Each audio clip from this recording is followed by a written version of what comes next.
Bien, bueno, el propósito de hoy es que estudiemos un poco el ejercicio uno de la tarea 4.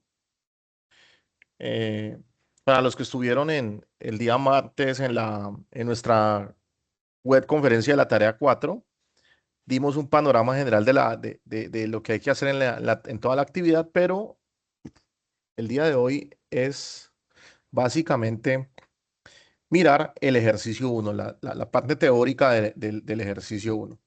Y por supuesto, al final aclarar las dudas que se tengan de este ejercicio, ¿vale?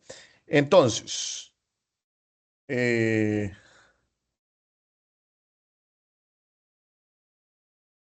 bueno, acá tenemos entonces eh, bueno, como un resumen de lo que hay que hacer en la tarea, ¿cierto? Básicamente cada uno de ustedes tiene un literal asignado, A, B, C, D, E, ¿cierto? Y en cada uno de ellos hay un campo vectorial de tres variables, ¿sí? Y en esencia lo que tienen que hacer es tres cosas. Primero, graficar el campo en 3D, calcular la divergencia del rotacional del campo. Para eso, pues hay que mirar un poco la definición y el significado de cada una de estas. Y tercero, verificar si el campo es conservativo y si lo es, hallar pues la función potencial o el gradiente de esa función. Es decir, encontrar un campo escalar tal que el gradiente de ese campo escalar coincida con el campo vectorial. ¿Ya? Hay que decir que no para todos los ejercicios el campo va a ser conservativo, todo dependerá pues de cada uno de estos, ¿no? Bueno, entonces antes que nada, lo primero es definir lo que es un campo vectorial. Eh, un campo vectorial es básicamente una función que está definida de un subconjunto del espacio R3 y K en R3. Es decir, que a cada punto X, Y, Z se le asigna un vector que tiene tres componentes. Las componentes en este caso son P, Q y R, pero a su vez, tanto P como Q como R son campos escalares, o sea, funciones de tres variables, pero o sea, que están definidas en tres variables, en X, Y, Z, y caen en los reales, ¿ya? Es decir, estas tres funciones, cada una de ellas son funciones de valor real como tal, ¿ya? Bueno, entonces, en palabras más simples, una función, un campo vectorial de este estilo lo que hace es que a cada punto le asigna un vector, ¿ya?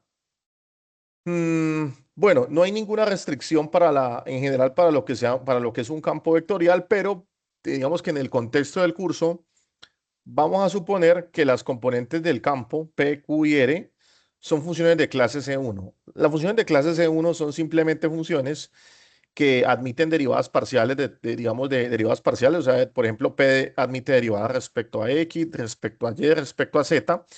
Y que además esas derivadas parciales son funciones continuas, ¿ya?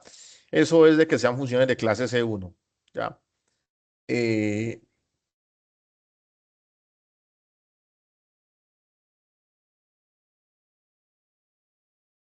bueno, aquí tenemos un ejemplo visual. Vamos a pensar que tenemos el campo vectorial X, Y, Z, perdón, F es X, Y, Z, ¿cierto? Este campo vectorial lo que hace es que a cada puntico le asigna una flechita. Es como si en cada puntico se lanzara una flechita a partir del origen, digamos, como que radialmente haga de cuenta que fueran expulsadas muchas flechas en todos los sentidos, ¿sí? Y entonces básicamente un campo vectorial se entiende geométricamente como si fuera un conjunto de flechas o un conjunto de vectores, ¿no? Aquí hay un pequeño detalle que causa un poco de malestar, y es que desde la perspectiva de la álgebra lineal, un vector es un punto, ¿sí? Si uno habla estrictamente de lo que es un vector es un punto, pero nosotros en este momento vamos a pensar que el vector va a ser lo que se denomina un vector libre, porque una cosa es un vector libre y otra cosa es un vector. Un vector es un punto en el espacio. Pero nosotros vamos a considerar en este caso los vectores como si fueran vectores libres. ¿Y qué son los vectores libres? Los vectores libres son estos, los que tienen magnitud y dirección, ¿ya? O lo que se dice como una especie de flechitas, ¿ya? Entonces, en cada punto van a haber unas flechitas. Entonces, este, por ejemplo, se visualiza de esta manera. Es posible, por ejemplo, que yo tenga otro campo como este. Si yo considero el campo menos y, z, x, este campo vectorial va en todas las direcciones, ¿cierto? Las flechas pueden ir en diferentes direcciones, ¿sí? O sea, no tienen por qué seguir un orden, eso dependerá mucho del campo como tal, ¿sí? Acá, por ejemplo, tenemos uno más, un poco más elaborado. Por ejemplo, tenemos el campo vectorial f de x y z igual a x cuadrado, coma seno de y, coma e a la z, ¿sí? En este caso, la componente p es x al cuadrado, crece con x, ¿cierto? Crece con x. La componente en y es una función seno de y, que es una función trigonométrica que oscila en este intervalo. Y la componente r, que es la exponencial en variable z, es una expresión que siempre es positiva, ¿ya? Y en este caso, hay un comentario de que domina el crecimiento en dirección de z si z crece, y así se visualizaría el campo, ¿ya? Como pueden ver, en este campo hay que tener en cuenta que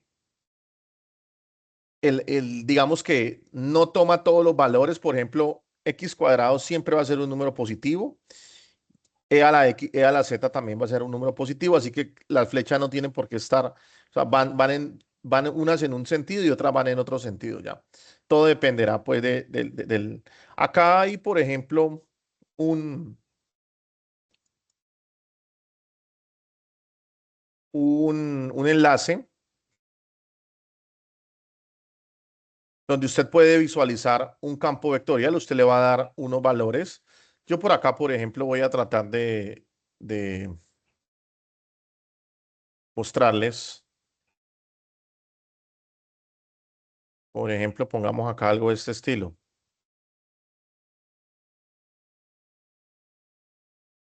Por ejemplo, si yo cambio el signo, quedan así. Podemos cambiar un poco la escala para que queden más pequeños y vean que las flechas van en todos los sentidos, ¿no? Por ejemplo, si yo pongo acá, por decir algo, Z acá y pongo X acá, pero Y acá, por ejemplo, ¿qué notan ustedes? Que las flechas cambian dependiendo, pues, el contexto en el que se tenga. Entonces, un primer ejercicio, aunque sea muy elemental, porque de hecho lo es que usted básicamente tome el campo vectorial que está asignado y lo grafique, ¿no? Vamos a tomar, por ejemplo, el E. Y le dice menos un medio de Y más un medio de X, menos un medio de Y en la coordenada Y, más un medio de X en la coordenada en J, más cero en la coordenada K. ¿Ya? Acá, por ejemplo, tenemos...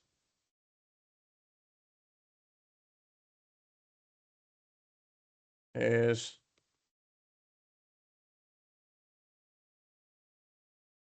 y aquí era 0,5 en Y. Ah, bueno, aquí era Y, ¿cierto? Si me recuerdan, aquí era Y y aquí X, ¿cierto? X. Y aquí, por ejemplo, cero, ¿sí? Entonces acá se visualiza el campo. Uno le puede dar acá clic en View y mira el campo, digamos, lo mira desde todas las perspectivas, como desde arriba, desde, como digamos, el espacio es como una especie de cubo gigantesco. Usted lo puede ver desde arriba, de otra perspectiva, el campo, dependiendo de dónde usted lo observe, ¿no? Ya. Pero la pregunta que les hago a ustedes es, qué notan ustedes en este campo particular? ¿Qué sentido tiene este campo vectorial? O sea, ¿cómo lo ven? ¿Cómo lo visualizan ustedes? Les pregunto. A ver. ¿Mm? Profe, que tiene flechas para los dos lados. Pero no solamente para los dos lados, sino que qué están haciendo las flechas. ¿Qué notas tú que están haciendo las flechas? Están, Está como girando, profe. Están como girando, están muy No girando. bien. tiene sentido. Hay ¿Cuánto rato? rotación, ¿cierto? Bueno, entonces si usted me pregunta a mí, ¿cuál es digamos, en términos intuitivos, cuál es la intención, digamos, de los campos vectoriales? Es, eh, digamos, matematizar un contexto donde a una familia de puntos se le asignan una familia de puntos, pero que los puntos tienen dirección y magnitud. Básicamente, yo me lo imagino, no sé si a ustedes si les pasa lo mismo, yo lo imagino como una corriente de aire, ¿no? En el espacio hay una corriente de aire y usted sabe que el aire va en una cierta dirección. O si quiere, piense en un fluido. Hay por ejemplo, la lluvia o, por ejemplo, un río, ¿sí? O piense de pronto que hay un avión que tiene una dirección y digamos las flechas indican la dirección en que va el avión o una corriente de aire. Bueno, así me lo imagino yo. No sé ustedes, pero básicamente esa es la idea pues de los campos vectoriales. Pero también hay que decir que, por ejemplo, déjeme yo miro, bueno, también puedo definir campos vectoriales en R2, sino que en este caso están definidos únicamente en este caso es para R3, pero en R2 también puedes suponer una familia de flechas que estén definidas alrededor digamos, del origen en el plano cartesiano, pero en esencia es lo mismo, solamente que en dos dimensiones. Ya, bueno.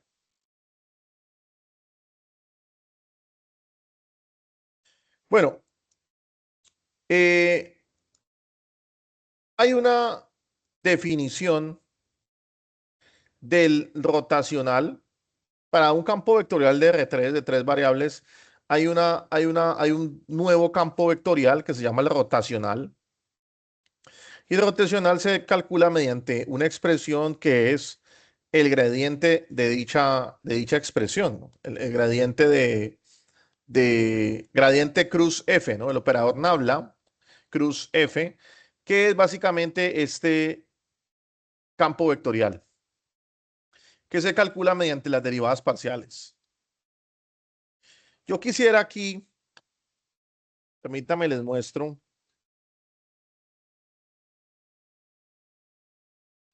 mostrarles pues cómo se define o el porqué de esta fórmula, de dónde proviene esta fórmula, ¿ya?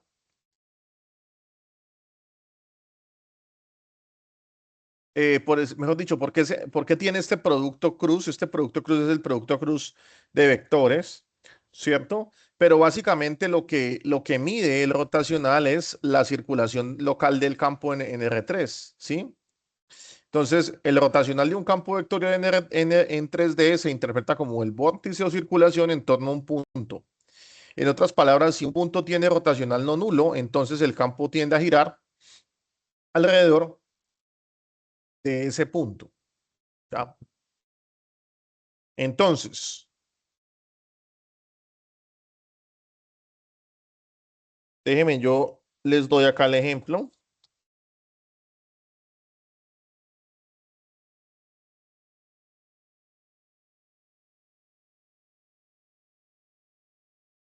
Si yo tengo un campo vectorial,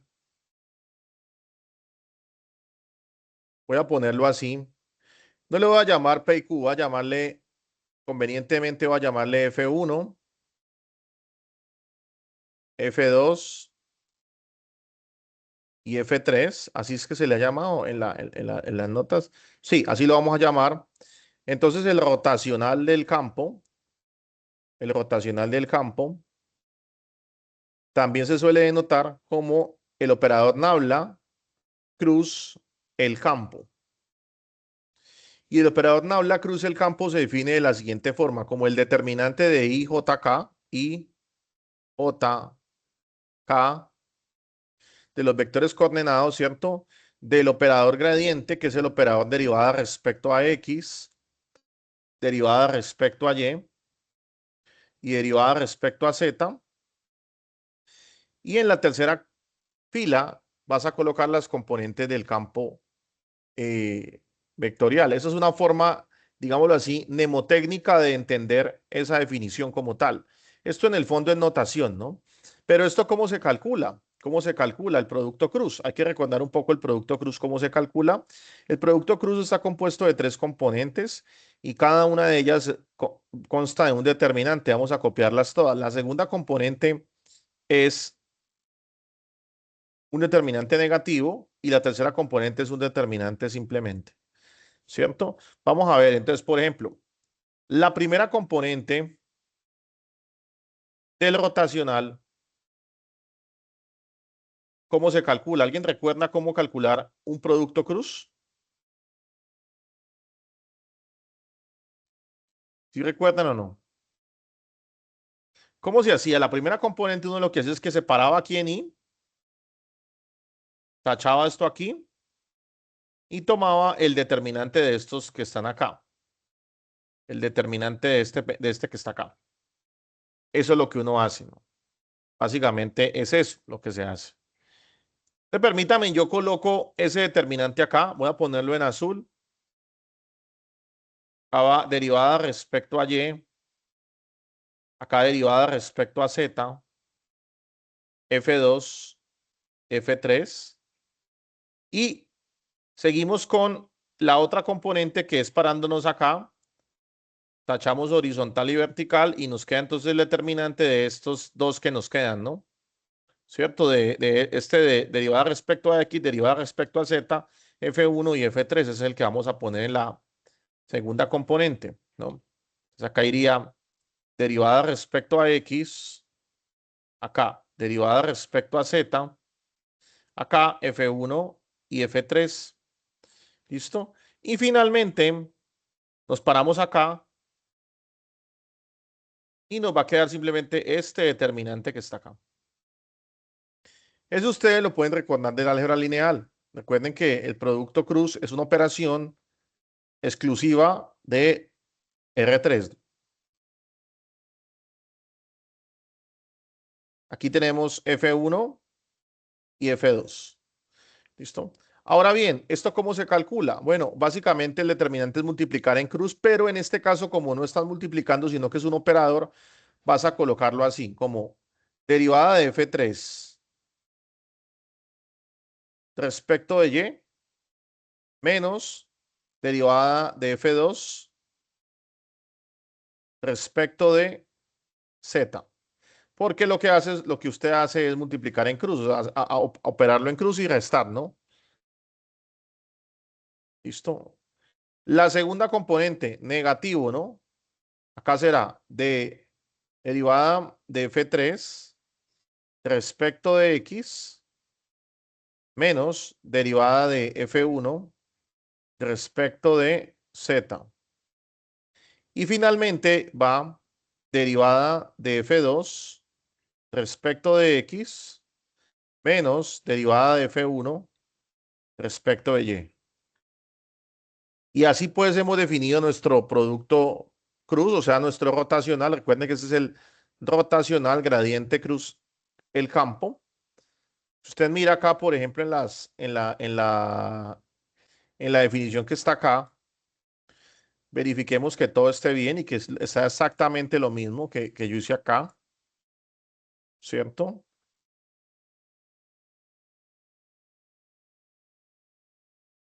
Sí.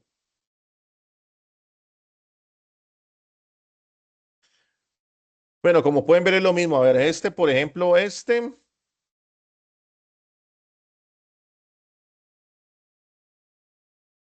corresponde con este, ¿si ven? Este corresponde con este. Acá, bueno, acá aparece al revés porque ya se ha operado signos, menos por menos da más, menos por más da menos, perdón. Entonces sería este que está acá. Y este menos por menos da más es este que está acá. Sería ya operando los signos como tal. Y acá es este que está acá y este, el que está acá, ¿cierto? Y así básicamente se calcula el rotacional. Entonces todo depende exclusivamente de cómo sea el campo, ¿sí? Entonces hagamos un ejemplo muy sencillito. A ver, hagámoslo bien sencillito. Pero bueno, es necesario aplicar esta fórmula, ¿no? Porque con esta fórmula es que usted va a poder hacer el cómputo como tal del, del rotacional. Solamente derivar parcialmente, ¿no?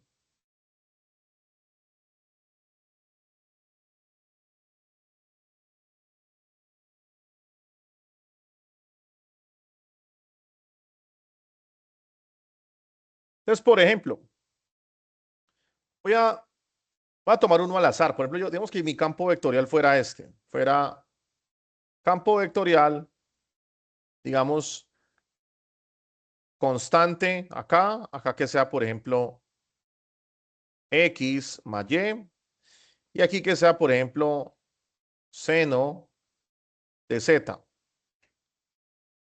Entonces, ¿quién será el rotacional del campo? ¿Sí? Bueno, ahí vas a tener que hallar las derivadas parciales porque eso es lo que vas a tener que hacer, derivadas parciales y operarlas, esto que está acá. Voy a copiarlo acá nuevamente porque lo necesito para no hacer nuevamente el cálculo. Solamente así se calcula la fórmula como tal, pero pues es así.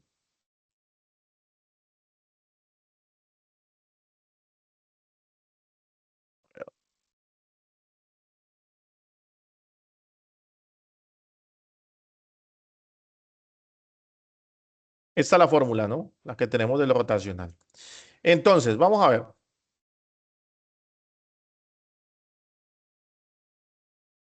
Por ejemplo, mm, acá en un ladito, este, en este caso, F1, ¿cuánto valen? F1 es 2, F2 es X más y F3 es seno de Z, ¿cierto? Entonces, por ejemplo, ¿quién será derivada de F3 respecto de Y? Entonces se va a fijar en este que está acá. Derivada de F3, o sea, de seno de Z respecto de Y, pues es cero. Quiere decir que la primera componente del rotacional es cero. ¿Listo?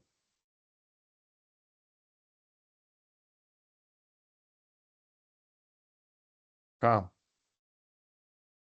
Ahí está claro, ¿sí? Bueno, ahora, derivada de F2 respecto de Z, vuelve y me da cero, porque si yo derivo X más Y respecto de Z, me da cero. O sea que aquí tengo cero menos cero, ¿cierto? Coma. Ahora, ¿qué sigue? Derivada de F1 respecto de Z,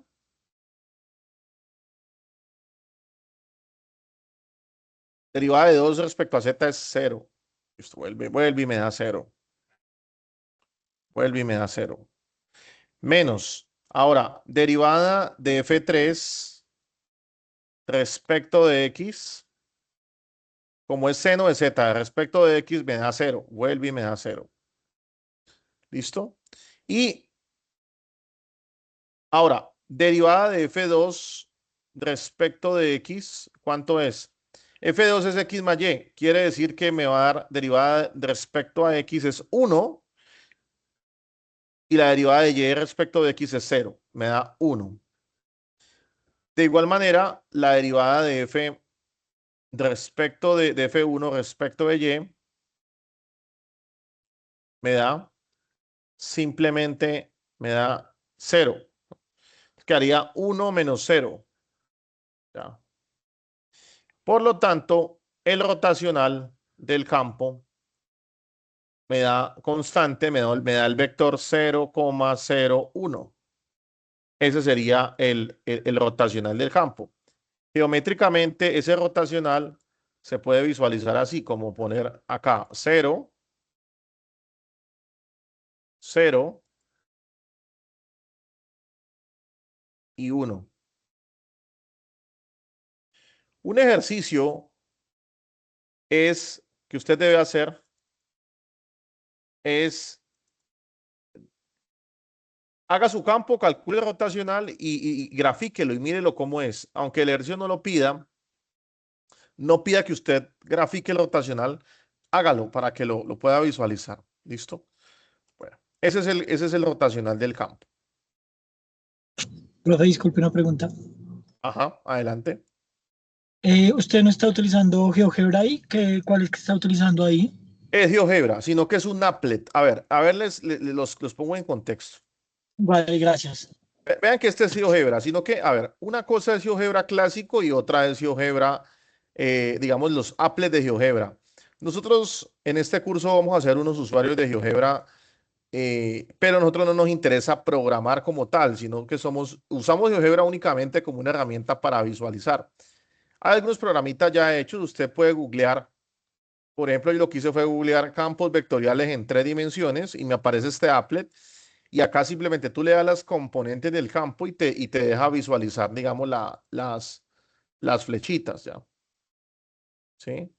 Usted le puede quitar los ejes y te queda el campo solito sin los ejes, ¿no?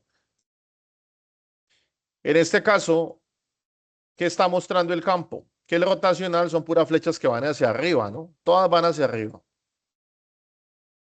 Si aquí, si se mira desde abajo, se ven que todas van hacia arriba, ¿sí ven? Si se mira desde abajo, todas van hacia arriba.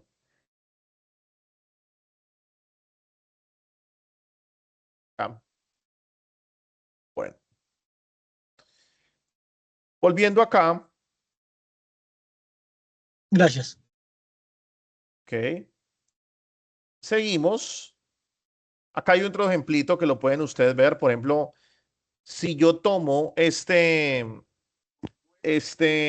campo, Buenas tardes, tutor. ¿sí? Adelante.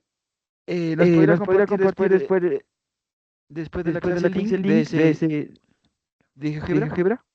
Ok, sí, sí, sí. Igual les voy a enviar también las diapositivas para que las lean. Bueno, si tenemos este Gracias. campo vectorial, este campo es un campo, bueno, que se visualiza de esta manera. Este es el campo, pilas, ¿no? Este es el campo. Este no es el rotacional, este es el campo. El que está usted visualizando acá, G de X, Y, Z, menos Y, X, 0, es este que está acá. Se observa que la flecha tiene una rotación alrededor del origen, ¿no? Ahora, el rotacional medio dice, 002. Dice, induce una rotación uniforme en torno al eje Z con fuerza igual a 2. ¿Listo? Eso es la interpretación del resultado que me está dando como tal. Bueno, pero eso se debe pues al campo que estamos considerando, ¿no? O sea, el rotacional es, de alguna manera, mide como la magnitud de la fuerza, depende, digamos, fuerza entre comillas, ¿no? Es como una forma de decir la magnitud de los vectores, una magnitud de 2 alrededor del eje Z, en torno al eje Z. ¿Ya?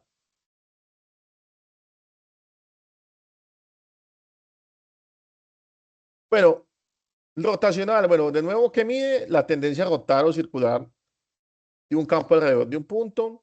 Si el rotacional es diferente del vector nulo, hay una especie de vorticidad o rotación local del campo, pero si es cero, se llama campo irrotacional y no hay circulación alrededor del punto. No necesariamente hay circulación. Ustedes ya saben que hay unos ciertos fenómenos en la naturaleza donde se tiene específicamente la rotación. Hay varios, por ejemplo, cuando uno tiene un grifo de agua y hay como un desagüe, usted se da cuenta que hay como una rotación alrededor del el desagüe. O por ejemplo, en el caso de los tornados o los remolinos, ¿sí? Se da cuenta usted que hay rotación. ¿Ya? El resultado es un vector que señala el eje de rotación, su magnitud indica cuán fuerte es la rotación. Dice acá, ejemplo visual, imagina remolinos en el agua. El vector rotacional apunta en la dirección del eje del remolino. Bueno, además del rotacional, hay otro operador que se llama la divergencia. La divergencia se define como operador nabla producto punto con F, que básicamente lo que hace es que toma las componentes del campo, F1, F2 y F3 y calcula las derivadas parciales, por ejemplo, de F1 respecto de X, de F2 respecto de Y y de F3 respecto de Z y la suma. Hay que decir que a diferencia del rotacional, la divergencia no es un vector, sino que es un número. Y ese numerito es una tasa de expansión de un campo. O sea, eso va a ser un número real. No va a ser necesariamente un vector, sino no tiene componentes, sino que es un vector. ¿Sí? Y como les digo, eso mide la tasa de expansión, qué tanto se expande un campo o se contrae, ¿no? ¿Sí? Dice, interpretación geométrica de la divergencia en RT. De la divergencia escribe la expansión o contracción del campo en un punto, similar a como lo hace en R2, pero en un espacio tridimensional. ¿Listo?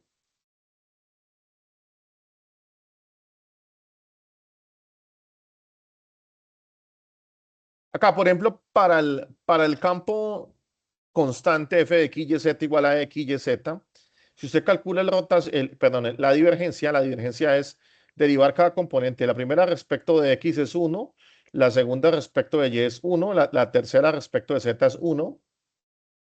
Y si yo sumo 1 más 1 más 1 me da 3, ¿ya?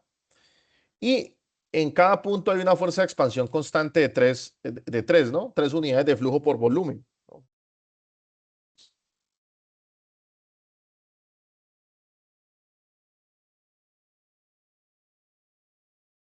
En este caso, pues, ese numerito indica que en cada punto hay una fuerza de expansión positiva, ¿cierto?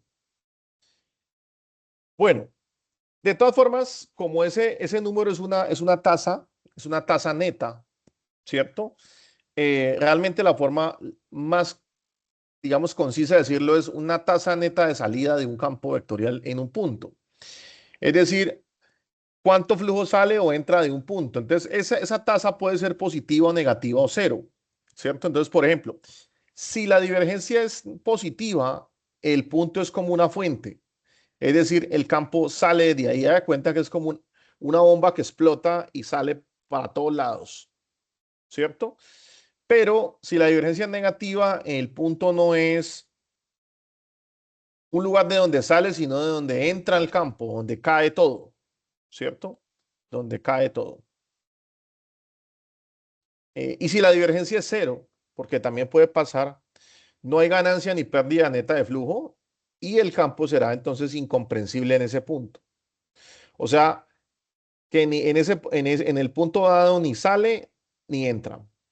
¿Ya? Hay que tener en cuenta una cosa. En general, usted está calculando ese valor respecto a un X, un Y y un Z. Son tres coordenadas. Si usted quiere saber qué pasa alrededor de un punto, usted debe calcular y evaluar eso en ese punto. ¿Ya? Entonces, ejemplo visual, imagina el aire saliendo de un secador de pelo. En ese caso, como el aire sale del secador de pelo, es divergencia positiva porque digamos que en ese caso el secador de pelo es una fuente, ¿ya? O entrando en una aspiradora es divergencia negativa. En la aspiradora el campo va en sentido contrario, se absorbe. Entonces, en ese caso la divergencia es negativa. Bueno, ¿por qué hemos definido la divergencia del rotacional? Bueno, porque primero que todo tienen unos significados eh, geométricos y físicos. Por supuesto que esto tiene unas aplicaciones en la física, pero además de eso, los operadores rotacional y divergencia van a aparecer más adelante en unos teoremas que vamos a mirar, que son el teorema de Stokes y el teorema de la divergencia. Ahí van a aparecer este tipo de operadores, el rotacional y la divergencia, y por eso es que hay que entenderlos cómo se calculan. Finalmente tenemos la idea de lo que es un campo conservativo.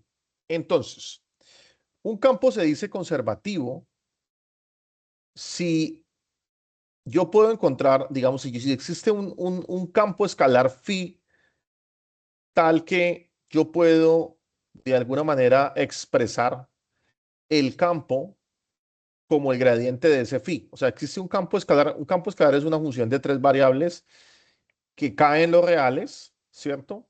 De tal manera de que si yo le calculo el gradiente a este campo escalar, el gradiente me coincide con el F, ¿no? Entonces, un campo conservativo es un campo gradiente, así también se suele llamar, ¿ya?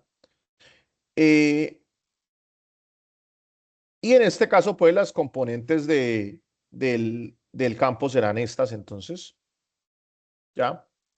Y esa sería entonces, pues, la definición de lo que es un campo conservativo, ¿sí?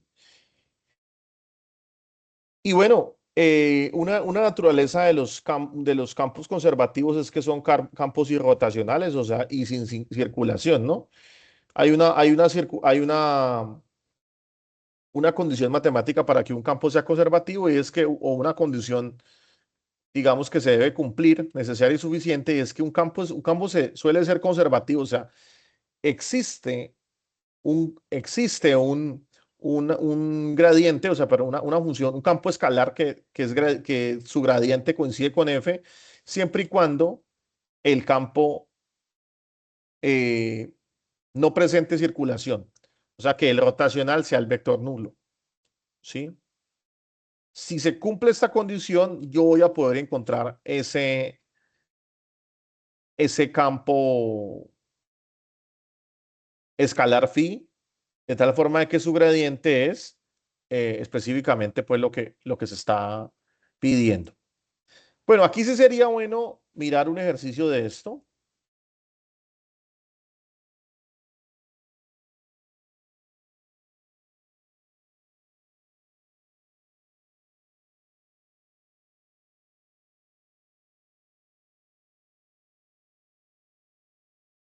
Pero pilas que es necesario que el rotacional sea nulo. Si el rotacional no es nulo, tenemos problemas. O sea, el rotacional, si se presenta circulación alrededor de un punto, no podemos garantizar de que el campo sea conservativo. Ya tiene que ser irrotacional el campo.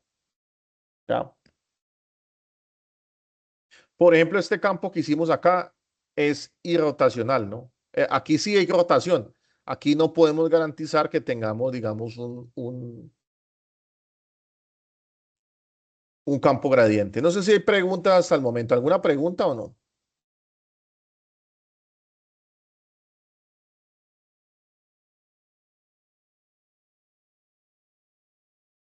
Vamos a hacer una cosa. Yo voy a tomar uno parecido a este. Permítame, yo elijo uno y para no hacer el mismo ejercicio voy a hacer uno parecido. Por ejemplo, este, por ejemplo.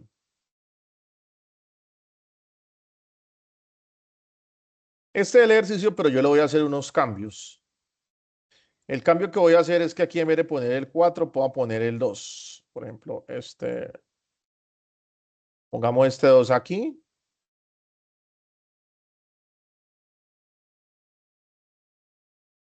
Y este 4 pongámoslo aquí.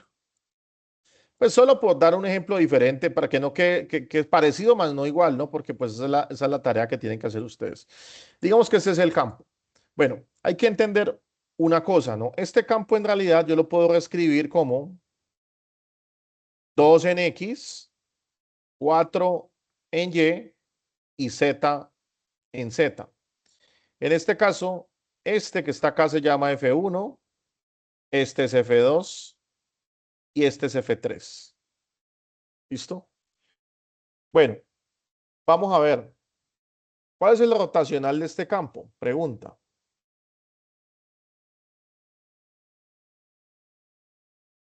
¿Sí?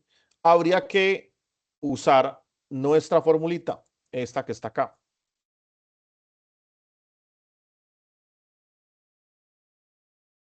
Y esta que está acá, la que tenemos que usar.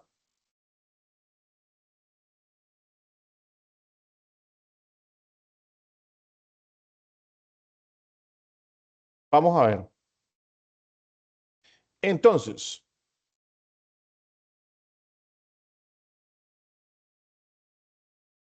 yo voy a copiar acá los valores a los cuales me dan la respuesta. Por ejemplo, derivada de F3 respecto de Y, como estamos derivando Z respecto de Y, esto va a ser 0 menos 0, ¿no? Derivada de f2 respecto de z, 0 también, coma. Ahora, derivada de f1 respecto de z es 0, menos. Derivada de f3 respecto de x, estamos derivando z respecto de x es 0 y derivada de f2 respecto de derivada de f2 respecto de x, ¿cuánto es? Derivar 4 respecto de x es 0, menos derivada de f1 respecto de y es 0, y bueno, nos da entonces 0 en todas las coordenadas, quiere decir que nos está dando 0, 0, 0. ¿Qué quiere decir eso? Eso quiere decir que el rotacional es el vector nulo. Estamos hablando de un campo irrotacional, ¿no? ¿Qué quiere decir eso? Eso quiere decir que el campo se puede ver como un gradiente, es decir, existe un campo escalar definido en su conjunto de R3 en R de 3 variables, ¿sí? Un tal que el campo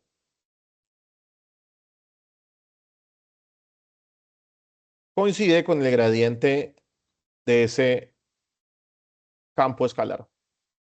Entonces ahora lo que vamos a hacer es definir un campo escalar que nos permita de alguna manera poder obtener ese.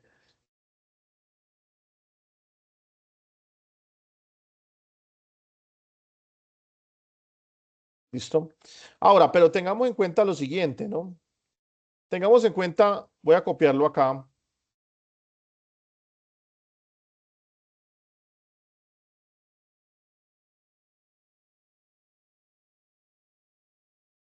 ¿Qué significa que el gradiente de phi coincide con el campo? Significa que, por ejemplo, si el campo tiene componentes F1, F2, F3, ¿cierto?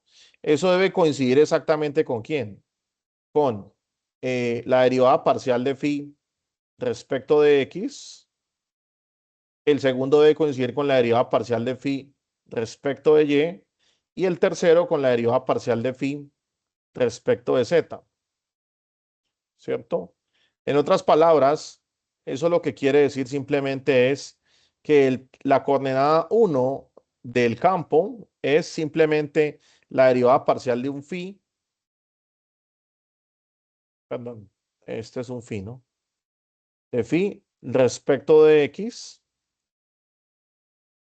y la coordenada de f2 debe ser la derivada parcial de phi respecto de y f3 es la derivada parcial de phi respecto de z. En este caso, en este ejemplo particular, esas derivadas ya tienen un valor porque ya sabemos cuáles son las coordenadas del campo. Son 2, 4 y z, ¿no? Entonces, esto debe ser igual a 2, este debe ser 4 y este debe ser z. ¿Listo? Entonces, pregunta, ¿qué función al yo derivarlo respecto a x me da, o sea, qué función al yo derivarla respecto a x me da 2? En este caso yo podría pensar que la coordenada en X, digamos que en este caso podríamos pensar eh, que, a ver, en un momento acá, pongámoslo de otro color. Si yo tengo la expresión 2x y yo derivo 2x, su derivada me va a dar específicamente 2. Quiere decir que la parte de x que me da el 2 es realmente 2x, ¿no? De igual manera, la parte que al yo derivarla me dé 4 es 4y, ¿no? Porque estoy derivando respecto a y. ¿Y qué función al yo derivarla me da z?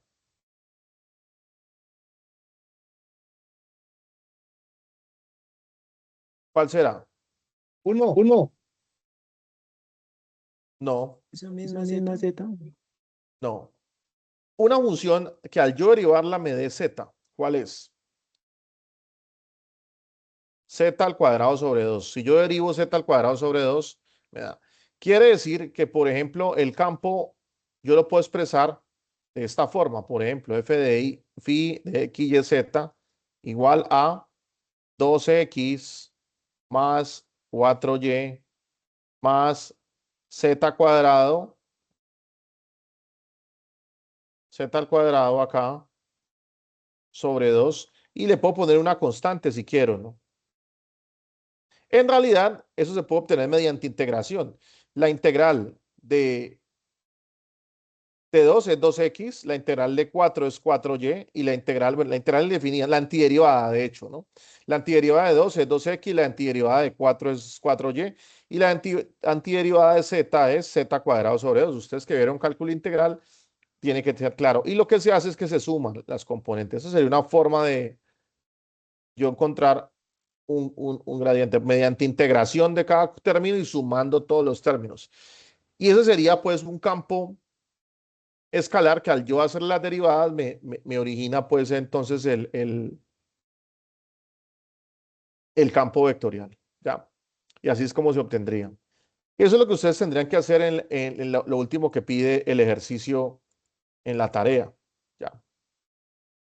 Que es exactamente lo último, ¿no? De que en caso de que el campo vectorial sea conservativo, lo que haces es que hallas el potencial. En la función potencial, ¿cómo se halla? Integrando cada término y sumando todo, ¿no? Integras cada término y sumas, ¿no? Pero pilas, eso va a ser cierto solo si el rotacional del campo no, es el vector nulo, ¿no? Sí, pues si hay rotación. Bueno, no sé si tienen alguna pregunta respecto a lo que yo he planteado. ¿Tienen alguna duda? ¿O todo está claro? Buenas noches, maestro. Buenas noches, adelante, Consulta, adelante. el último símbolo que hizo pertenece a una integral. Déjame miro, ¿cuál? Ese que es un círculo y tiene como una rayita en la mitad. No, ese es un nombre que se le da, se llama la letra phi. Es una letra del alfabeto griego, que es el nombre que se le da. Yo aquí bueno, aquí es una letra, bueno, yo le puse así, ¿no? Es que el potencial se suele denotar con una letra griega, del alfabeto griego. Realmente es esta letra, que yo quería hacer esta letra y puse fue otra, ¿no? Pero me refería a eso. O usted le puede poner la etiqueta que quiera, ¿no? No hay problema. Yo le puse esta etiqueta, este simbolito con una lineecita en el centro, es una letra griega, del alfabeto griego, ¿ya? Pero le puedes usar la letra G si quieres, o W, como quieras. O si quiere, póngale G de X, Y, Z. Si póngale la letra G. Ya, no hay problema con eso. ¿Vale? ¿Tienen alguna otra Pero, pregunta? consulta, cuando hablamos de la antiderivada es que estamos integrando, ¿no? Y ahí me confundí un Es, poquito. es correcto. O sea, ¿qué es la antiderivada? Es la antiderivada de una función f minúscula, es una función f mayúscula que al yo derivarla me da f minúscula. ¿Sí? Es lo contrario a derivar. ¿Sí? Entonces, por ejemplo, si yo tengo x, la derivada de x es 1, pero la antiderivada de x es x al cuadrado sobre 2. Usted ya sabe porque ya vieron cálculo integral. Esa es la antiderivada. La antiderivada de x es x al cuadrado sobre 2. Cuando uno usa la integral indefinida, usted lo que hace es que obtiene la antiderivada y le suma una constante. En realidad, la integral indefinida es una familia infinita de antiderivadas, pero que están, digamos, dependen de una constante de integración, pero la constante puede ser cualquier número ya. Pero en este caso puedes tomar simplemente la antiderivada. Así, entonces, la respuesta concreta es, en el caso de que el campo sea irrotacional, tenga rotacional nulo, lo que usted hace es que toma las componentes del campo, las integra cada uno respecto a la variable en consideración, toma la antiderivada de cada una de ellas, la suma y a eso le sumas una constante y ese va a ser el campo que tú vas a definir. Eso es todo. ¿Ya? Así es como se obtiene el campo gradiente como tal. ¿Ya? Bueno.